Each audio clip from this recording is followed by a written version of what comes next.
Hi, I'm Ashley, and you are listening and watching Confidence in Coffee. The first thing I want you to know is that I see you and I hear you. I see the struggles. There's hope. What if I was to tell you that you can find confidence despite any of your circumstances, good or bad? I'm going to help you navigate the waters of womanhood, whatever season that is, whether it's marriage, singleness, or you're drowning in children. I got you, girl. I'm your new bestie. I'm going to help you find confidence and hope through Christ. I'm going to leave you with plenty of encouragement and practical tips to overcome those limiting beliefs so you can live a life well. Plus, we're going to find a few laughs along the way. So grab your favorite cup of coffee and join me as we chat confidence in coffee. Hello, beautiful people. I'm so excited to talk to you today, and I'm coming as I am because let me be real with you, okay? What I didn't anticipate, okay, is that with this video, and if you're listening through just regular podcast, hello, how are you? I didn't anticipate that I was going to have to get dressed every day. Hashtag mom life, hashtag just don't like to get dressed. This is dressed, by the way. This is so cute. I got this from American Eagle the other day. Okay, anyways, I'm super excited about what we're going to talk about today. How many of us know that in our 20s and our 30s, or when we start having kids, or when we start getting married, it is super difficult to find friends? It is super hard because not only is our life busy, and not only did we just go through a pandemic, but also like we are in this place where it's like, how do you even start a conversation? And in particular, Christian friends, like, how do we know we can feel safe with them when we're struggling in life, right? But we want those honest, authentic people, our people that are not only going to be with us in the hard times, but also be with us in the good times. And I actually created a guide after all the research and all the experience. And I just moved, so I'm actually rebuilding my tribe, finding my people, and I'm doing an okay job. But how many of us, like, I created a guide about finding your tribe, and we really do need people. Like, I think that we've become so isolated that we have become accustomed to it. And so what is good, healthy, like boundaries, and what is just too excessive, and just not letting anybody help us and not inviting people into our lives, like our real lives. Who can we feel safe with? How do we find those people? And I find it super, when you're a kid, it's like you just go up to people and you're like, hey, do you want to be my friend? And if you were to do that as an adult, it would be weird, right? It would be like, yeah, this person's a weirdo. It's funny because I'm, readjusting, restarting my life in a whole new state. And so I'm trying to find those people again. And I trust God to find those people. But what I have learned is that relationships, like any relationships, like we put like an emphasis on just marriage, and marriage being that, that's a lot of work. Friendships are a lot of work. They really are, like, especially at our age, like you have to put work in. Like, it's not like when we didn't have kids and we weren't married and we didn't want to live this really good life. Like, it, in this very judgmental world, like, it just doesn't come naturally, like, anymore, right? You have to work. You have to really, truly, like, step out, be yourself, but be uncomfortable to, like, meet your people, to find your people. You have to get out of your comfort zone. And I know the struggle, trust me. But once you do it, every time I've went out with my friend, I loved it. The dread was coming and getting ready and having to drive, and that's me, and anywhere like, I'm getting better about that, but that's just the season of life that we're in. We're like constantly giving ourselves to our kids and our spouses, and we're not truly, like, at that point we're like done, right? We're cooking and we're cleaning and we're doing all the things and we're running businesses, and the last thing we want to do, or maybe you're like me and I actually, like, help a lot of people. And so for me, the last thing I want to do is talk to other people. I totally get it. But once I go out, like, once I do it, I love it.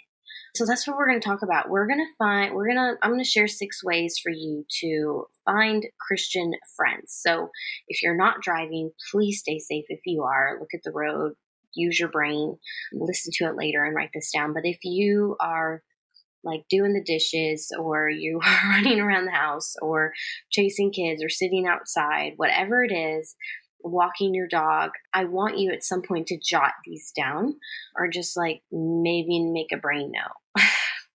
I know brain notes are like so unreliable. So there's a quote that's actually been stuck rolling around inside of my head ever since I first heard it.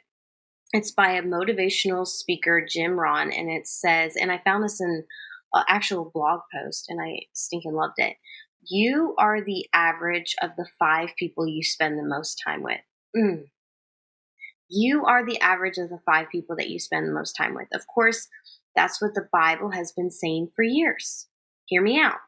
In verses like Proverbs 13:20, which states, "Walk with the wise and become wise. For a companion of fools suffers harm," and 1 Corinthians 15:33, which states, "Do not be misled, bad company corrupts good character." So not only are we having to find friends in our age, which is hard, but we need to find good Christian friends, because that really does matter. It really does. So let me ask you this. Who are the 5 people that you spend the most time with? And furthermore, what are they like? Think about that for a minute. What are they like?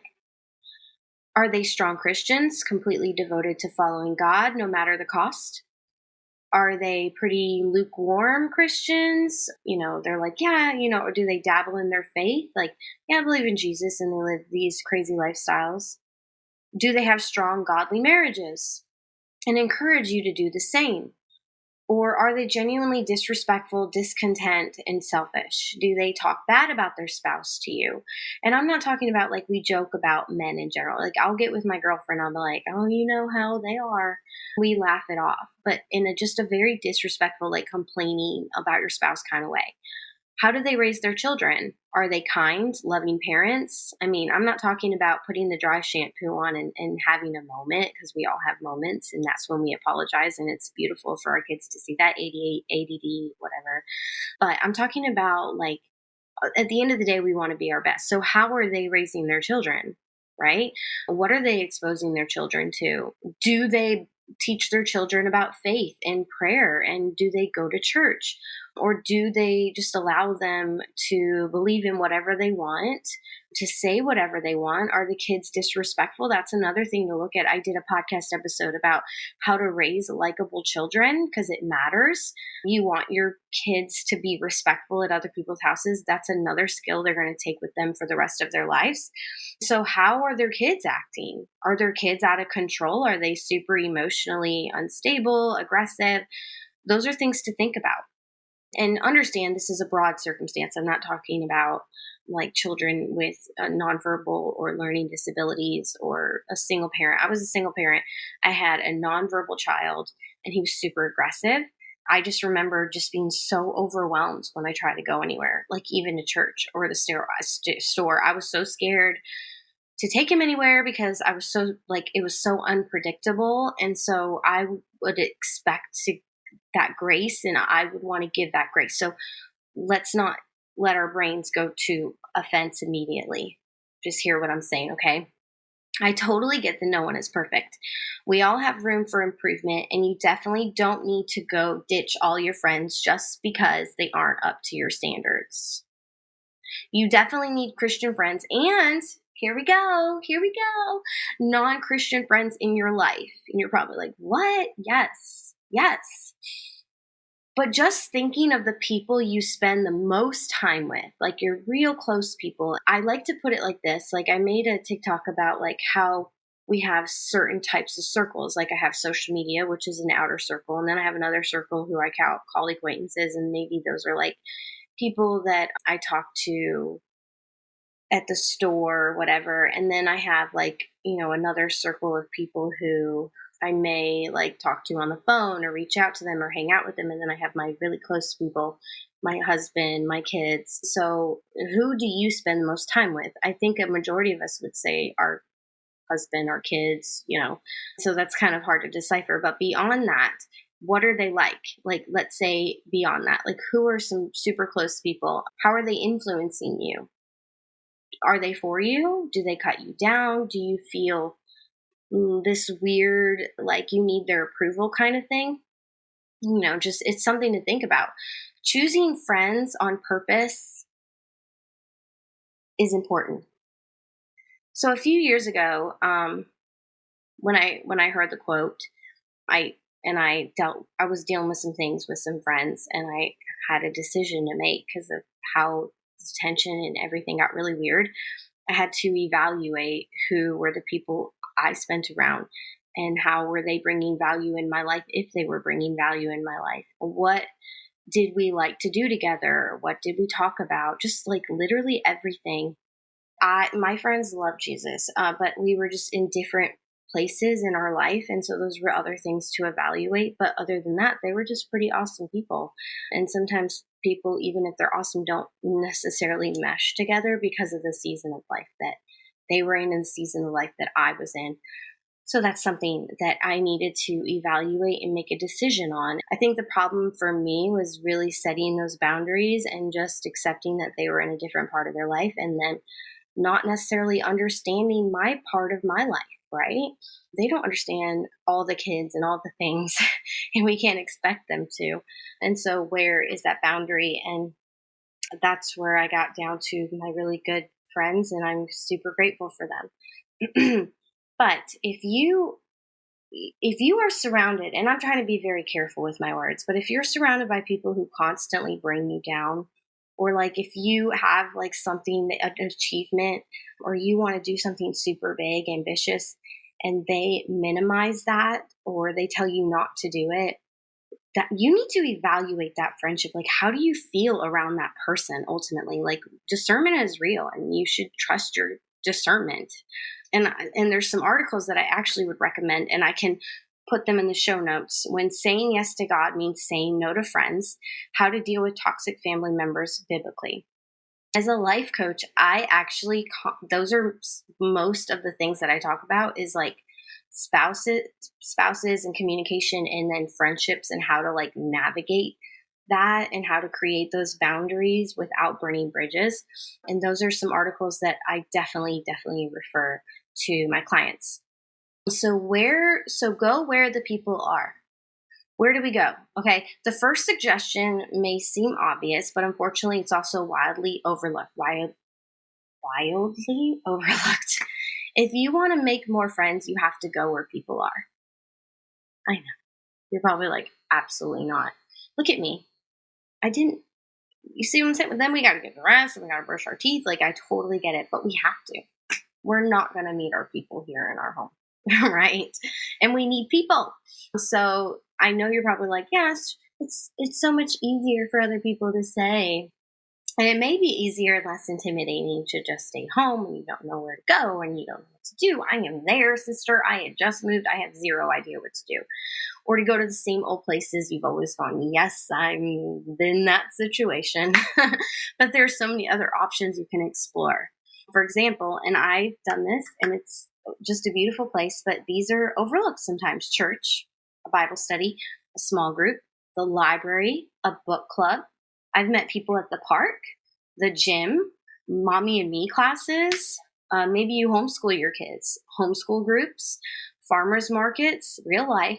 I've met some people, sports practices with your kids. Come on. How many of us talk to parents at the games? Like, connect with those people. Work. Remember, it's work. A full or part-time job, a local coffee shop, an outreach at a different church, or just free community events in your area. School, field trips. Just these little things is where you really connect with people that you seem to overlook, that it's like, well, I never thought of that, but that's what we have to do in our 30s, okay? We have to meet those people in our seasons doing the things that we are doing. It makes a lot more steps easier. And so sometimes it doesn't work out and sometimes it does. So get out, go places. And number 2, get involved, okay? Of course, simply going to these places isn't enough, unfortunately. You also have to get involved and get to know your people. And the best way I found to get involved and start getting to know people is simply to sign up to volunteer for things. Dun, dun, dun. I know. Oh, like what? Where, when? What? My time? What? Kids? Okay. Here's some options, and maybe they fire up with you. Okay. Join a team or a committee at church when you're ready. Volunteer to help with special church outreaches, like getting backpacks or collecting coats, school supplies. Those are super easy things. Volunteer in children's classrooms or to go to a field trip, join the PTA, help with the cleanup of a party, join a class at the gym, volunteer at the hospital or a nursing home. Really, you could create a group. Like you could create like a mommy meetup Monday at the park at before nap time, right? I bet you many people will show up. That's an easy way to meet people. And we don't always have to get fully dressed up. We don't have to go through all these vigorous sign up things. But just remember the people that you want to meet. And so make sure whatever it is event that you do sign up or wherever you go, that's who they're going to be. So just kind of be aware of what kind of people that you want. Number 3, reach out. I know this is getting heavy. Once you start to meet more people and you find, let me take a sip of my coffee, and you find a few you think would make awesome friends, it's time to reach out and get intentional. Thankfully, this really doesn't have to be scary as it seems. If you've chosen some great people, then they're probably super nice and would love to be friends with you. They're probably in the same boat as you. So here's how we make that happen when reaching out. Find a good reason to get their phone number or email address. For example, maybe you take some awesome pictures of your volunteer activity and you offer to forward them to your friend. Most people won't find this weird. If you've already started building a friendship, or if you've had a good reason, or another example is if you meet somebody at the park, be like, oh my gosh, our kids hit it off. We should totally meet up here again. And you get their number or their email or a friend request on Facebook, which brings me to my second point. If you're not brave enough to ask for a phone number, find them at Facebook. Like, hey, what's your Facebook name? Most people have so many friends on Facebook, followers, whatever we want to call them. They don't really mind having one more. And this gives you a very laid back way to get to know them and chat on occasion. Invite them to do something fun. Maybe there's a new movie coming out or a new canvas painting place. Maybe you want to go to the flea market on Saturday and it's Bring Your Kids Day, whatever. Something you've been dying to try. Ask if they'd like to come. Be like, super chill. Bring the kids. Don't bring the kids. Mom's night out. Get hubby to watch the kids. Whatever it is. Chances are they're going to be flattered that you invited them. They may not come, but don't quit. Work. Here's another suggestion. Get the kids together. Not just for a play date, but like maybe you can use that as getting to them, be like, hey, there's like this really, really cool shop and they're having like a really big sale at a clothing store, and I'm going to take Jenny to go try on some stuff. I just figured I'd let you know because, super good sale, and I wanted to share it. And then be like, if they open the door, like, yeah, I definitely need to try, like maybe we could go together. Hello. There's so many ways to do this. And don't worry if you have to invite people a couple times before they take you up on your offer, because it's weird for them too. It's weird for both of you. Please remember that. It is weird for both of you. It is uncomfortable for both of you. That could actually bring you more together, and people are busy. It may not be because they don't want to hang out with you. They may simply just not have the time or money right then. It may just not be interested in a particular activity. Find another activity. Don't be afraid of rejection, and don't completely give up.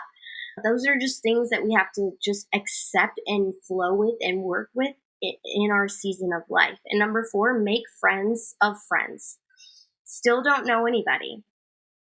Why not ask your current friends to help you expand your horizon? Let me tell you something. When I moved here, my Outer Banks friends were literally like, you need this friend, you need this friend. Hey, I just have somebody that's actually looking for a church. I know you'd be the girl to help her find her. Like literally, like they were connecting me with people everywhere. And I'm super grateful for that. Chances are they know people, okay? Would be happy to introduce you or include you, especially if they're a good friend. If they don't, we need to reevaluate that friendship. So please call me. I'm good at that. You could even arrange some kind of fun event where lots of women can bring their friends and all get to know each other. For example, a park, a zoo, a toy clothing swap, a book club, a Bible study, birthdays, parties, graduations, holidays, parties. Okay, here we go. Here we go. Here we go. Here we go. A Norwax party, a Young Living party.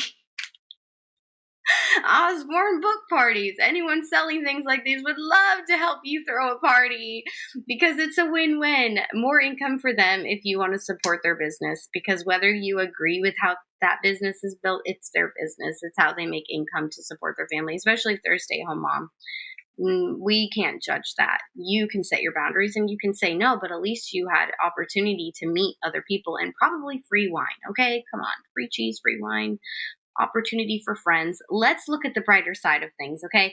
5, find community online. While nothing beats having real life friends you can get together with anytime, thanks to the internet, people all over the world are more accessible than ever before. I am super grateful for the internet. I have met some phenomenal women, and I'm in such great communities that just feed my soul. Though you may not be able to meet them physically, and if you do, on a rare occasion, but with online video chat, it's a pretty close. Like my mentor who helped me with the program that I did to lose weight, when I finally met her from video chatting and texting and we finally got to meet, it was like we knew each other. Like it wasn't awkward. It wasn't weird. It wasn't uncomfortable. Like I literally just sat next to her like we knew each other forever. It was the coolest thing. And it really affirmed that like you can connect with people in video chat. Plus, it's a lot easier to find people in the same interest and struggle as you can, and it's an easier way to filter people out. You might want to seek out other women who love oils. You have kids at the same ages as yours, and you struggle with depression, okay? Who are dealing with the loss of a child, who love running, who love baking, or anything else you can think of. Those options are super endless, and it's nothing to be ashamed about. Like, if you love oils, you don't need to be ashamed that you love oils. You just need to find your people. And if nobody's told you that, here I am telling you that. That's okay. That's okay, because we're not here to judge anybody. And number 6, connect with old friends. Of course, while making new friends is always awesome, sometimes the answer is as simple as connecting with people you already know. Do you have any friends from grade school, high school, college that you've lost touch with? What about friends from a past job, volunteer experience, or interest-based group? Oftentimes, you can find people through a simple Facebook search and catch up with them, connect, reach out. You could even look through friends of friends, or even, calling an old phone number to see if it still works and tell them that you were thinking about them. So listen, guys, I know it's like, you're probably over here like breathing like, oh, okay. But at the same time, I know you're excited, right? Because these things are practical. And they're not things that are making us go out of our way. We go to the park with our kids. We go to church on Sundays with our family. Eventually, we do need to volunteer once a month. Who's the girl in the nursery that's helping you? Who's the other guest inviter? Whatever it is, these aren't things that we aren't doing. We just aren't looking. And we need people, and we need to create that community again, the real authentic relationships, because God never, ever intended for us to do life alone. He said to multiply. There's a reason he wants a lot of us. He loves us, and we should love each other.